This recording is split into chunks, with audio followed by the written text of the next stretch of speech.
Assalamualaikum warahmatullahi wabarakatuh. Perkenalkan, nama saya Haji Garselan dari S1 Akuntansi 2021 dengan NIM 17066611114. Di sini saya akan mempresentasikan seminar hasil saya dengan judul skripsi Pengaruh Pendapatan Asli Daerah, Dana Alokasi Umum, Leverage, dan Opini Audit terhadap Kinerja Keuangan Pemerintah Kabupaten Kota Provinsi Jawa Barat tahun 2021 hingga 2023. Boleh next. Latar belakang. Negara Indonesia merupakan negara republik yang terdiri dari daerah-daerah yang terbagi menjadi 38 provinsi, 514 kabupaten kota, 7.288 kecamatan, serta 83.971 desa atau kelurahan, menurut Badan Pusat Statistik pada tahun 2023. Sebelumnya, Indonesia mempunyai sistem pemerintahan yang bersifat terpusat, namun setelah era reformasi, Indonesia mulai berubah menjadi sistem pemerintahan desentralisasi yang didukung dengan adanya Undang-Undang Nomor 32 Tahun 2004 tentang Pemerintah Daerah Indonesia yang telah direvisi menjadi Undang-Undang Nomor 23 Tahun 2014. Undang-undang tersebut menyatakan bahwa penyelenggaraan otonomi daerah dilakukan berdasarkan tiga asas, yaitu desentralisasi, dekonsentrasi, dan tugas pembantuan. Desentralisasi dapat diartikan sebagai konsep dalam penyelenggaraan pemerintahan, di mana kekuasaan dan kewenangan dipindahkan dari pemerintah daerah dari pemerintah daerah kepada pemerintah pusat, dan pemerintah daerah memiliki wewenang lebih besar terhadap pengambilan keputusan dan pengelolaan sumber daya yang terdapat di wilayahnya mereka sendiri. Menurut Rahmat et al. 2023. Otonomi daerah merupakan perwujudan dari adanya sistem desentralisasi. Melalui otonomi daerah, pemerintah daerah diberikan kebebasan untuk menciptakan pengelolaan keuangannya sendiri. Untuk menilai kinerja keuangan antara pemerintah daerah dan perusahaan itu berbeda signifikan, dikarenakan keuangan pemerintah daerah yang berbasis anggaran tidak berfokus pada tujuan atau memaksimalkan keuntungan atau profit.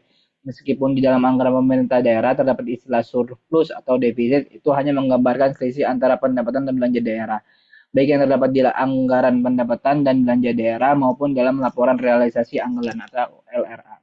Faktor geografis juga sangat mempengaruhi terhadap pendapatan asli di masing-masing daerah. Apabila suatu daerah memiliki wilayah yang sangat luas, distribusi dari sumber daya yang memadai, serta tempat wisata yang bisa dikelola dengan baik, hal tersebut akan membuat suatu daerah memiliki pendapatan asli daerah yang lebih besar. Provinsi Jawa Barat menjadi provinsi yang memiliki jumlah penduduk tertinggi yang tercatat pada tahun 2023 dengan jumlah penduduk sebanyak 50.345.200 jiwa. Badan Pusat Statistik 2024.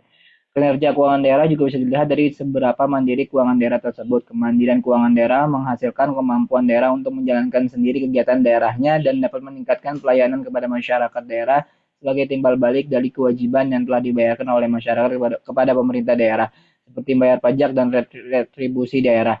Suatu pemerintah daerah menghasilkan jumlah pendapatan daerah yang besar tentunya memiliki arus kas yang cukup serta bagus dalam pengelolaannya agar dapat melaksanakan program kerja yang sudah direncanakan sebelumnya. Dengan hal yang dilakukan, hal tersebut akan terciptanya kinerja keuangan pemerintah yang baik. Boleh di next. Selanjutnya, fenomena penelitian. Berdasarkan laporan keuangan Provinsi Jawa Barat pada tahun 2021 sampai dengan 2023, menurut PPAID Jawa Barat tahun 2024, diketahui bahwa Provinsi Jawa Barat mengalami defisit pada tahun 2021 dan 2023 yang dapat dilihat pada grafik di samping. Berdasarkan grafik di atas, pada tahun 2021, Jawa Barat memiliki realisasi anggaran pendapatan sebesar 36 triliun sekian dan belanja daerah sebesar 37 triliun, yang menyebabkan pada tahun tersebut realisasi anggaran mengalami defisit sebesar 479 miliar. Dan pada tahun 2022, Provinsi Jawa Barat mengalami penurunan dari sisi pendapatan maupun belanjanya. Pendapatan menurun menjadi sebesar 33 triliun dan belanja daerah sebesar 32 triliun, namun penurunan realisasi anggaran tersebut tidak menyebabkan defisit, melainkan surplus sebesar 461 miliar. Pada tahun 2023, realisasi anggaran pendapatan dan belanja daerah kembali mengalami kenaikan dari tahun sebelumnya. Pendapatan Jawa Barat pada tahun tersebut naik sebesar menjadi 34 triliun rupiah dan belanja daerah sebesar 35 triliun rupiah. Hal ini menyebabkan realisasi anggaran pada tahun 2023 kembali mengalami defisit sebesar 740 miliar. Pada tahun 2024, pemerintah Provinsi Jawa Barat melaksanakan rapat paripurna anggaran dan belanja daerah atau RAPBD. Dalam rapat tersebut, Jawa Barat memiliki target pendapatan sebesar 35,87 triliun, sedangkan merencanakan belanja daerahnya sebesar 37 triliun, di mana hal tersebut menjadikan keuangan Provinsi Jawa Barat defisit sebesar 1,2 triliun pada tahun 2024, menurut Riki tahun 2023. Dengan anggaran defisit itu, kinerja keuangan Provinsi Jawa Barat perlu dipertanyakan kenapa dengan pendapatan yang meningkat dari tahun lalu dapat berakibat defisit dengan belanja daerahnya. Kinerja keuangan suatu daerah merupakan sebuah indikator pengukuran dapat digunakan untuk memastikan sebuah pemerintah daerah sudah melakukan aturan keuangannya dengan baik atau belum.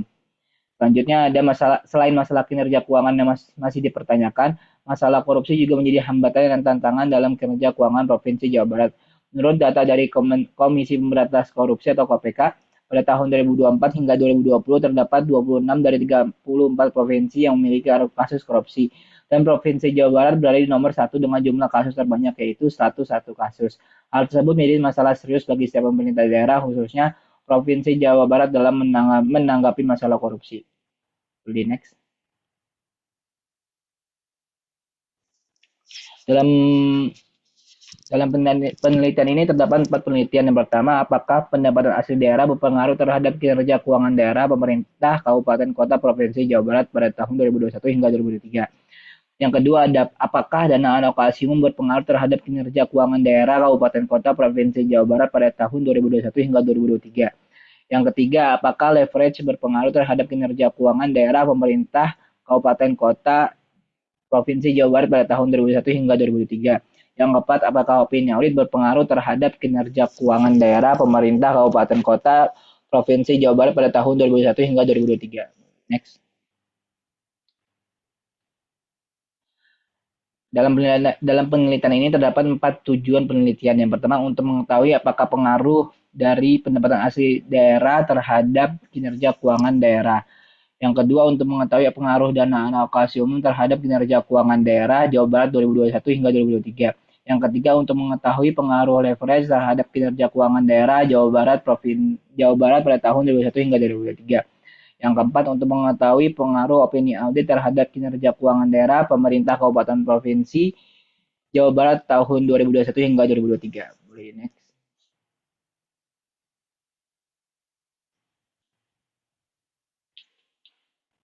Selanjutnya ada tinjauan pustaka.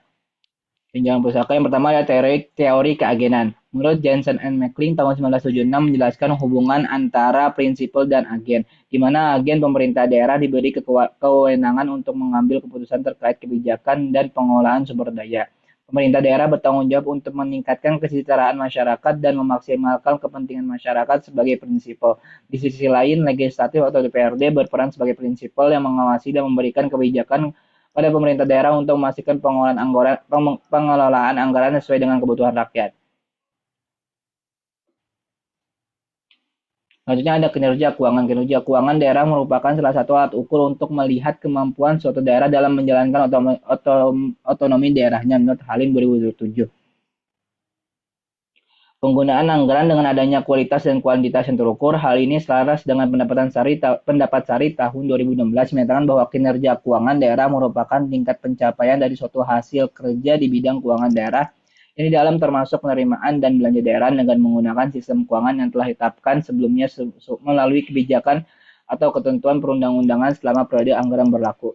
Pengukuran kinerja keuangan pemerintah daerah dilakukan untuk memiliki 3 tujuan utama, yaitu memperbaiki kinerja daerah, membantu dalam mengalokasikan sumber daya, dan untuk membuat keputusan serta untuk mewujudkan bentuk pertanggungjawaban pemerintah daerah terhadap publik dalam menjaga komunikasi kelembagaan. Mardiasmo 2021. Menurut Indra tahun 2001 menjelaskan bahwa indikator kinerja adalah sebuah ukuran kuantitatif dan kualitatif yang menunjukkan tingkat pencapaian sasaran dan tujuan yang telah diciptakan dengan memperhitungkan elemen-elemen dalam indikator kinerja. Elemen tersebut terdapat dari 5, yaitu indikator masukan, indikator keluaran, indikator hasil, indikator manfaat, dan indikator dampak. Selanjutnya ada pendapatan asli daerah. Dalam akuntansi sektor publik, salah satu indikator utama yang digunakan dalam mengukur kemampuan suatu daerah dalam mengatur daerah dan mengurus rumah tangganya sendiri adalah kemampuan self-supporting dalam bidang keuangan. Menurut KAHO tahun 2001. Mengingat sangat pentingnya indikator tersebut, pemerintah daerah tidak akan dapat menjalankan fungsinya dengan efisien dan efektif tanpa ada dukungan anggaran yang memadai untuk memberikan pelayanan dan pembangunan ke masyarakat daerah. Maka dari itu pendapatan asli daerah merupakan salah satu dasar kriteria yang dapat mengetahui kemampuan suatu daerah dalam mengurus kinerja keuangan daerah itu sendiri.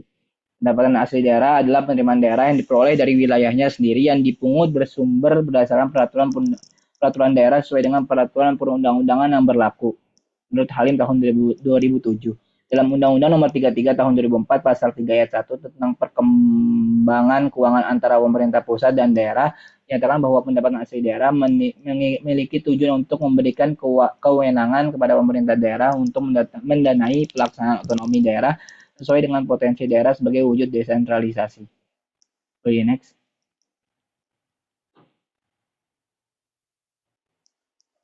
Selanjutnya ada dana alokasi umum. Sesuai yang tercantum dalam Undang-Undang Nomor 334 Tahun 2004, dana alokasi umum atau DAU merupakan dana yang bersumber dari anggaran pendapatan belanja negara atau APBN yang dialokasikan dengan maksud dan tujuan agar menjadikan setiap daerah memiliki pemerataan dalam keuangannya untuk mendanai kebutuhan daerahnya dalam rangka pelaksanaan desentralisasi. DAU merupakan dana transfer antar yang diberikan oleh pemerintah pusat yang tidak memiliki kaitan dengan program pengeluaran tertentu. DAU ditujukan sebagai pengganti dana transfer yang berupa subsidi daerah otonom dan impres. DAU memiliki tujuan untuk menghindari adanya kesenjangan fiskal atau fiskal gap yang berguna untuk melakukan pemerataan kemampuan fiskal di setiap daerah. Leverage merupakan kemampuan perusahaan untuk memenuhi kewajibannya yang dapat ditujukan dengan seberapa banyak modal sendiri yang digunakan untuk membayar utangnya. Rodono et al. 2010. Dalam akuntansi sektor publik, leverage merupakan rasio yang digunakan oleh pemerintah daerah untuk mengukur seberapa besar suatu daerah bergantung terhadap kreditur dalam membiayai aset daerahnya. Severa et al. 2024. Sebuah daerah memiliki tingkat leverage yang tinggi menunjukkan bahwa daerah tersebut sangat bergantung terhadap pinjaman luar dan membiayai asetnya dengan alasan daerah tersebut tidak mampu dalam membiayai daerahnya dengan modal sendiri. Salsabila et al. 2021. Dalam penelitian ini, peneliti menggunakan debt to equity ratio atau DER sebagai rasio solvabilitas dikarenakan rasio tersebut dapat menggambarkan beberapa aspek penting terkait dengan pemerintah daerah, seperti melihat struktur pendanaan pemerintah daerah dan ketergantungan pemerintah daerah terhadap utangnya dibandingkan dengan pendanaan internal berupa pendapatan asli daerah. Selanjutnya ada opini audit. Opini audit menurut BPK RI 2020 merupakan pernyataan yang diterbitkan oleh akuntan publik setelah melakukan pemeriksaan mengenai kewajaran informasi yang disajikan dalam laporan keuangan. Dalam akuntansi sektor publik, terdapat salah satu kinerja pemberian opini yaitu evaluasi dan efektivitas SPI. SPI dinyatakan memadai apabila unsur-unsur dalam SPI menyajikan pengendalian yang terkait dan dapat menjamin bahwa laporan keuangan tersebut bebas dari salah saji. Terdapat 4 jenis opini audit yang diberikan oleh BPK RI atas pemeriksaan laporan keuangan pemerintah, yaitu WTP, WDP, tidak wajar, dan pernyataan menolak memberikan opini. Kewajaran penyajian pada laporan keuangan sesuai dengan standar akuntansi pemerintah daerah atau SAP adalah dasar dari opini audit yang diberikan oleh BPK RI. Dengan opini WTP, suatu pemerintah daerah dapat memberikan kepercayaan lebih kepada para pemangku kepentingan publik atau masyarakat. Next.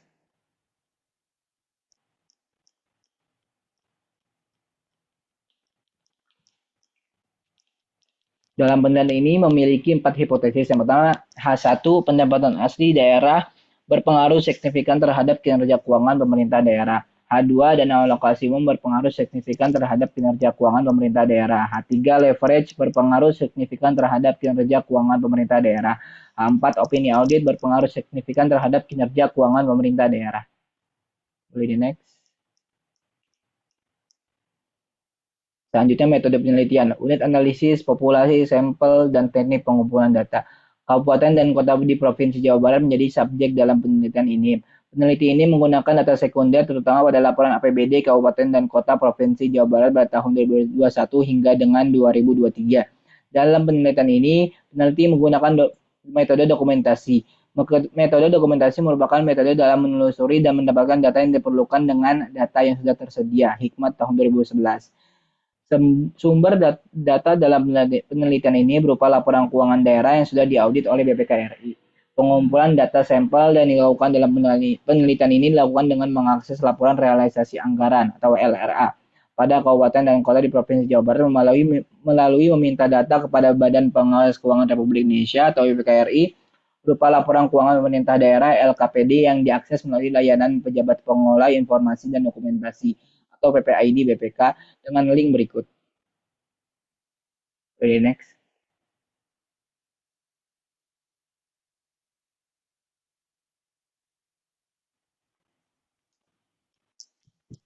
Dalam penelitian ini, operasionalisasi dari variabel Y dan X adalah kinerja keuangan menggunakan rasio efisiensi yaitu total realisasi belanja atau total realisasi belanja dibagi dengan total realisasi pendapatan dikali 100%. Untuk pendapatan asli daerah menggunakan rumus pendapatan asli daerah dibagi total pendapatan daerah dikali 100%. Untuk dana alokasi umum menggunakan rumus dana alokasi umum dibagi dengan total pendapatan daerah dikali 100%. Untuk leverage menggunakan rumus DER yaitu total liabilitas dibagi dengan total ekuitas dikali 100%. Untuk opini audit, pernyataan menolak memberikan opini sama dengan 1, tidak wajar sama dengan 2, WDP sama dengan 3, dan WTP sama dengan 4. Next. Berdasarkan uji yang telah dilakukan dalam penelitian ini, berikut hasil yang dapat, yaitu analisis statistik deskriptif. Hasil dari tabel 4.1 di atas menunjukkan bahwa hasil analisis statistik deskriptif sebanyak 81 data sampel Kabupaten Kota Provinsi Jawa Barat pada periode 2021 hingga 2023 dan berikut adalah penjelasan dari tabel di atas. Kinerja keuangan. Dalam penelitian ini, kinerja keuangan daerah diukur melalui rasio efisiensi yang membandingkan antara total realisasi belanja daerah dan total pendapatan daerah. Rasio ini bertujuan untuk mengukur seberapa besar efisien suatu kabupaten kota dalam mengelola dan memanfaatkan sumber daya daerahnya. Tabel 4.1 menunjukkan hasil bahwa nilai rata-rata atau median dari variabel kinerja keuangan sebesar 2,1605 yang berarti Kabupaten Kota Jawa Barat secara keseluruhan memiliki tingkat efisiensi yang berada pada tingkat cukup efisien hingga mendekati efisien pada periode 2021 hingga 2023. Namun tetap masih harus mengalami peningkatan. Terdapat 15 kabupaten kota yang memiliki nilai rata-rata di bawah rata-rata kinerja keuangan dan sisanya terdapat 12 kabupaten kota yang memiliki nilai di atas rata-rata. Keanekaragaman efisiensi yang cukup tinggi dapat dilihat dari hasil standar deviasi sebesar 0,9281 yang berarti beberapa daerah efisien dalam mengelola anggarannya, namun daerah lain menunjukkan inefisiensi. Beberapa kota termasuk Kabupaten Ciamis mendapatkan nilai minimum kinerja keuangan sebesar 1 pada tahun 2021 hingga 2023. Hal tersebut menunjukkan bahwa kabupaten tersebut mengalami tingkat efisiensi yang cukup rendah. Sementara itu, untuk kabupaten kota paling efisien menerima nilai 4 yang dapat dilihat dari Kabupaten Tasikmalaya dapat menunjukkan bahwa kabupaten kota tersebut dapat mengelola anggaran yang sangat baik pada tahun 2021 hingga 2023. PAD. Selanjutnya ada PAD. Nilai PAD didapat dari rasio kemampuan daerah yang dihitung dengan membandingkan PAD yang terima dengan total pendapatan daerah. Berdasarkan tabel 4.1 di atas, hasil analisis statistik deskriptif menghasilkan nilai rata-rata atau median dari PAD sebesar 0,24751 atau sekitar 24,75%, yang dapat menunjukkan bahwa ketergantungan pada dana transfer dari pemerintah pusat masih terbilang cukup tinggi. Terdapat 10 kabupaten kota yang memiliki rasio kemampuan daerah yang lebih besar dibandingkan dengan rata-ratanya, sedangkan sisanya 17 masih di bawah rata-rata. Nilai standar deviasi dari PAD menghasilkan sebesar 0,115573 yang menunjukkan bahwa terdapat keragaman yang cukup bervariasi antara setiap daerah dalam pengolahan PAD-nya dengan nilai minimum PAD sebesar 0,094914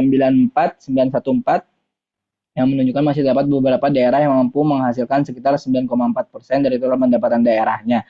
Sementara nilai maksimum pada hasil uji tersebut sebesar 0,462021 atau sebesar 46,2% menunjukkan bahwa terdapat daerah yang mampu mengolah PAD-nya dengan baik.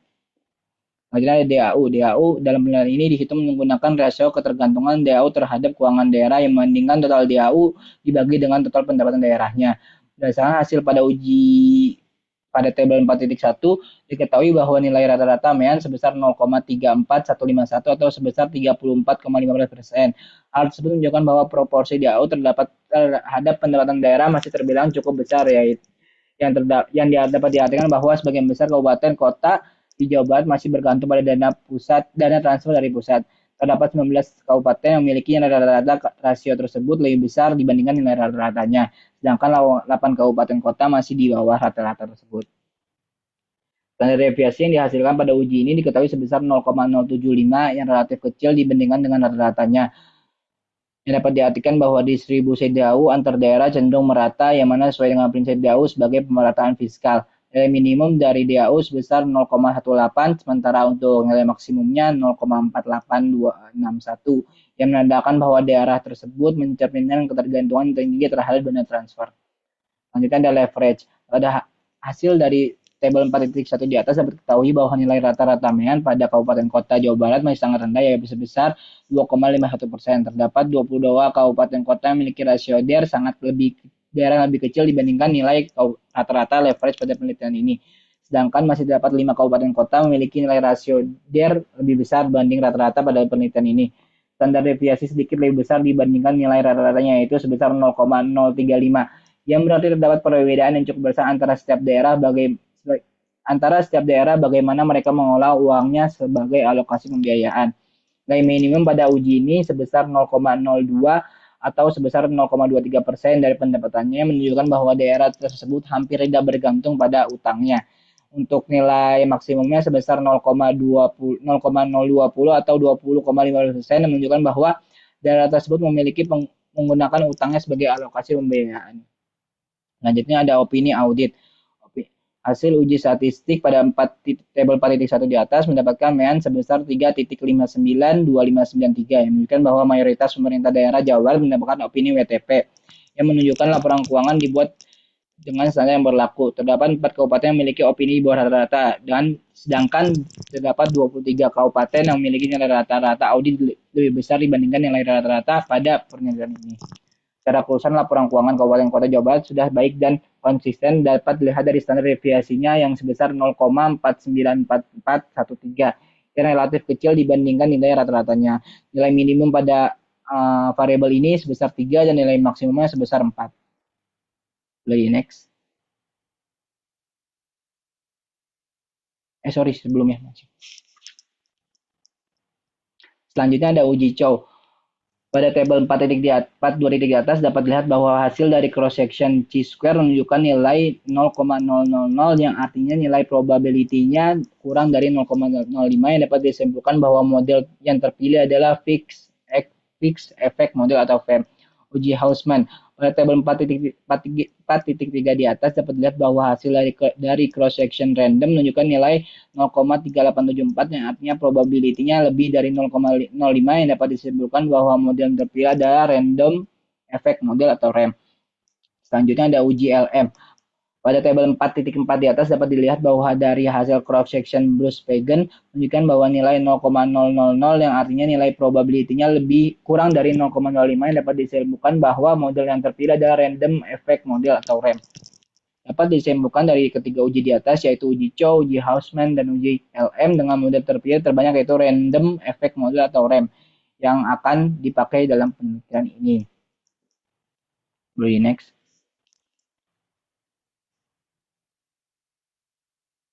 Uji normalitas. Uji normalitas dilakukan guna untuk menguji apakah data sampel dalam penelitian yang sudah berdistribusi secara normal atau tidak.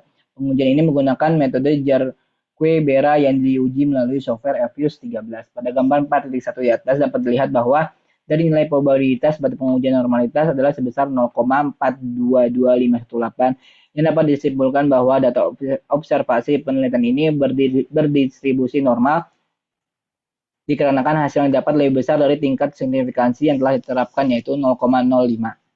Selanjutnya ada uji multikoliniaritas. Uji multikoliniaritas dilakukan untuk mengetahui tingkat hubungan atau korelasi antara dua variabel independen atau lebih, yang mana jika terdapat masalah multikoliniaritas maka prediksi variabel nilai kurang andal. Jika nilai korelasi antar variabel independen lebih dari 0,05, maka dapat dikatakan bahwa tidak terjadi multikoliniaritas dan sebaliknya.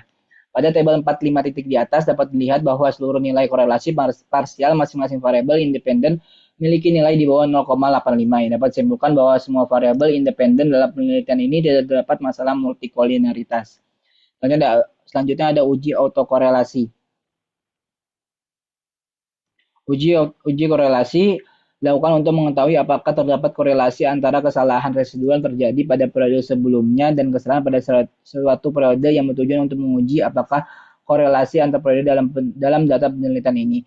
Pada tabel 4.6 di atas dapat diketahui bahwa nilai Durbin-Watson atau DW adalah sebesar 1,768. Adapun berdasarkan tabel Durbin-Watson dengan kriteria 4 variabel bebas dan jumlah sampel sebanyak 81 perusahaan, diperoleh nilai DU sebesar 1,731, nilai 4 DU sebesar 2,269, dan nilai DL sebesar 1,536. Berdasarkan data tersebut, nilai DW lebih besar daripada DU sehingga tidak terdapat permasalahan autokorelasi positif. Selanjutnya nilai DW kurang dari 4 DU sehingga tidak terdapat permasalahan autokorelasi negatif. Berdasarkan hasil uji Durbin-Watson, maka dapat disimpulkan bahwa DU kurang dari DW kurang dari 4 DU atau 1,731 kurang dari 1,7689 kurang dari 2,269 sehingga tidak terdapat permasalahan autokorelasi dalam regresi yang telah dijalankan. Next.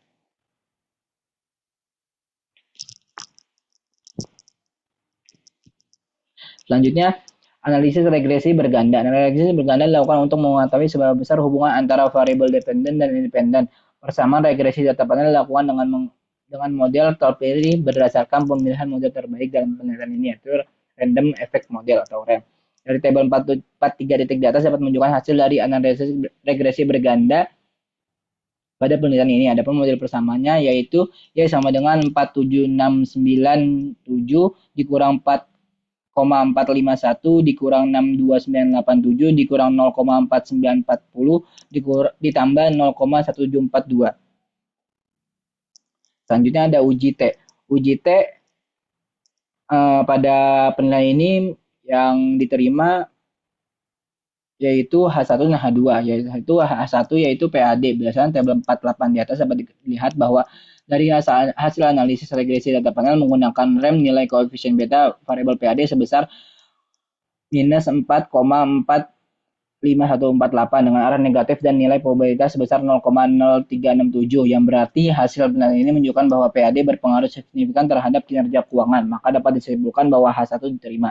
Selanjutnya ada DAU. Berdasarkan tabel 48 di atas dapat dilihat bahwa nilai koefisien beta pada variabel DAU sekitar minus 6,298708 dengan arah negatif yang memiliki nilai probabilitas sebesar 0,0329 lebih besar dibanding 0,05 yang berarti hasil penelitian ini menunjukkan bahwa DAU berpengaruh signifikan terhadap kinerja keuangan, maka dapat disebutkan bahwa H2 diterima. Leverage berdasarkan tabel di atas, leverage koefisien beta leverage sebesar minus 0,49411 dengan arah negatif yang memiliki nilai probabilitas sebesar 0,8869 yang lebih besar dibandingkan dengan 0,05 yang dihasilkan penelitian ini menunjukkan bahwa leverage tidak berpengaruh signifikan terhadap kinerja keuangan, maka H3 ditolak. Selanjutnya ada opini audit. Opini audit memiliki koefisien sebesar 0,174202 dengan arah positif dan memiliki nilai probabilitas sebesar 0,5442 yang lebih besar dibandingkan 0,05. Hasil penelitian ini menunjukkan bahwa opini audit tidak berpengaruh signifikan terhadap kinerja keuangan, maka dapat disimpulkan bahwa H4 ditolak. Selanjutnya ada uji F. Berdasarkan tabel 49 titik di atas dapat dilihat bahwa probabilitas F statistik sebesar 0,120854 atau lebih besar dibandingkan dengan tingkat signifikansi yaitu 0,05. Maka dari uji F di atas dapat menyatakan bahwa dalam penelitian ini tidak terdapat pengaruh secara simultan antara variabel dependen dan independen. Selanjutnya ada uji R-square. Berdasarkan pada tabel di atas, pada tabel 4.10 di atas, nilai adjusted R-square sebesar 0,042597 atau setara dengan 4,256%. Nilai tersebut menunjukkan bahwa keragaman variabel keuangan daerah berdasarkan rasio efisiensi sebesar 4,26% dipengaruhi oleh variabel bebas yaitu PAD, DAU, leverage, dan opini audit. Selanjutnya pembahasan PAD. PAD pada penelitian ini dibuktikan dengan dapat mempengaruhi kinerja keuangan daerah. Meningkatkan PAD dapat memberikan kewenangan yang lebih besar dari pemerintah daerah dalam menyusun dan merealisasikan PAD-nya. Selain itu, meningkatnya PAD juga dapat memberikan inovasi dalam memperluas potensi dari sumber daya sendiri dan dapat menciptakan ekonomi fiskal yang lebih berkelanjutan sehingga dapat berdampak positif bagi pencapaian target-target kinerja keuangan daerah. Hasil penelitian ini juga sejalan dengan konsep dari teori keagenan menurut Jensen and McLean 1976 yang dipakai dalam penelitian ini yang menjelaskan hubungan antara pemerintah daerah, agen, dan DPRD sebagai prinsipal. Temuan ini sejalan dengan hasil dari penelitian sebelumnya seperti yang dilakukan oleh Sari dan Halmawati 2021 serta Mahmud et al. 2015 yang menunjukkan bahwa PAD berpengaruh signifikan terhadap kinerja keuangan daerah. Peneliti lain seperti IKEA 2022 juga menemukan bahwa PAD yang tinggi dapat menunjukkan tingkat efisiensi anggaran yang lebih baik dibandingkan dengan daerah yang bergantung terhadap dana perimbangan saja. Selanjutnya DAU. Penelitian ini menunjukkan bahwa hasil DAU berpengaruh terhadap kinerja keuangan daerah. Hal ini menunjukkan bahwa besar kecil DAU yang diberikan oleh pemerintah daerah tentu berdampak langsung terhadap kinerja keuangan daerah. DAU berfungsi sebagai dana penyangga utama untuk daerah-daerah yang belum mampu menghasilkan PAD dalam jumlah yang memadai. Hal ini yang dapat mendorong efisien keuangan daerah dikarenakan pengeluaran daerah dapat dilakukan tepat waktu dan sesuai prioritas tanpa terganggu oleh ketidakpastian pendapatannya. Temuan ini juga sejalan dengan hasil penelitian sebelumnya yang dilakukan oleh IKEA 2022, Teguh et al. 2023, serta Kusnadi 2016 yang menemukan bahwa DAU berpengaruh signifikan terhadap kinerja keuangan daerah dikarenakan DAU menjadi pembiayaan utama bagi daerah yang memiliki PAD relatif rendah yang dapat menjadi kontribusi dalam mendukung belanja operasional maupun program-program daerahnya. Selanjutnya ada leverage. Hasil penelitian ini menunjukkan bahwa leverage tidak berpengaruh terhadap kinerja keuangan daerah. Hal tersebut dikarenakan sebagian besar pendapatan daerah Indonesia masih bersumber dari PAD dan dana transfer dari pemerintah pusat dan untuk pemanfaatan utang di pemerintah daerah sangat terbatas dikarenakan ketentuan regulasi dan kekhawatiran dalam berutang. Maka dari itu meskipun pemerintah daerah memiliki utang, besar kecil leverage tidak langsung dapat mempengaruhi kinerja keuangan daerah. Temuan ini sejalan dengan hasil dari penelitian sebelumnya seperti yang dilakukan oleh Vitasari dan Ismawati 2020 serta Sari tahun 2016 yang menemukan bahwa leverage tidak berpengaruh signifikan terhadap kinerja keuangan daerah dikarenakan masih rendahnya pemanfaatan utang di pemerintah daerah serta regulasi yang ketat dari pemerintah pusat. Selanjutnya ada opini audit. Hasil penelitian ini menunjukkan bahwa opini audit tidak berpengaruh terhadap kinerja keuangan daerah. Opini audit diterbitkan oleh BPKRI lebih berfokus pada aspek administratif dan kepatuhan yang formal tidak secara langsung berfokus pada aspek baik buruknya kinerja keuangan daerah seperti efektivitas dan efisien atau kemampuan dalam mengelola kinerja keuangannya. Temuan ini sejalan dengan hasil penelitian sebelumnya seperti dilakukan oleh MAPISC tahun 2018 yang menunjukkan bahwa opini audit tidak berpengaruh signifikan terhadap kinerja keuangan daerah dikarenakan opini audit diberikan oleh BPK berfokus pada nilai kepatuhan laporan keuangan bukan pada pencapaian kinerja keuangan secara aktualnya. Boleh di next. Selanjutnya kesimpulan dan saran. Penelitian ini memiliki tujuan untuk menjawab perumusan masalah yang dimiliki yaitu dengan mengkaji apakah terdapat pengaruh antara pendapatan asli daerah dan alokasi umum, leverage, dan opini audit terhadap kinerja keuangan kabupaten kota Provinsi Jawa Barat tahun 2021 hingga 2023. Dengan mengumpulkan data laporan keuangan telah diaudit oleh Badan Pemeriksa Keuangan atau BPKRI, berdasarkan pengujian analisis yang telah dilakukan dalam penelitian ini, hasil penelitian ini menunjukkan bahwa pendapatan asli daerah dan dana alokasi umum, leverage, dan opini audit berdasarkan pengujian analisis yang dilakukan dalam penelitian ini, hasil penelitian ini menunjukkan bahwa pendapatan asli daerah dan dana alokasi umum berpengaruh terhadap kinerja keuangan daerah. Sementara itu, leverage dan opini audit tidak berpengaruh terhadap kinerja keuangan daerah. Adapun saran yang diberikan untuk penelitian selanjutnya yaitu terdapat 3 saran. Yang pertama, pada penelitian selanjutnya diharapkan untuk semakin memperluas wilayah sampel yang digunakan, seperti tidak hanya berfokus pada Provinsi Jawa Barat saja, melainkan menggunakan daerah lainnya. Selanjutnya, pada penelitian selanjutnya diharapkan untuk dapat memperpanjang periode penelitian sehingga memperoleh hasil dapat menggambarkan secara keseluruhan hasil penelitiannya. Yang ketiga, penelitian selanjutnya diharapkan untuk dapat menambahkan variabel independen atau penggunaan variabel independen lainnya yang mungkin dapat mempengaruhi kinerja keuangan daerah serta menggunakan metode lain dalam pengukuran kinerja keuangan sehingga akan timbul hubungan yang lebih sempurna dalam penelitiannya. Sekian presentasi dari saya, kurang lebihnya mohon maaf. Wassalamualaikum warahmatullahi wabarakatuh.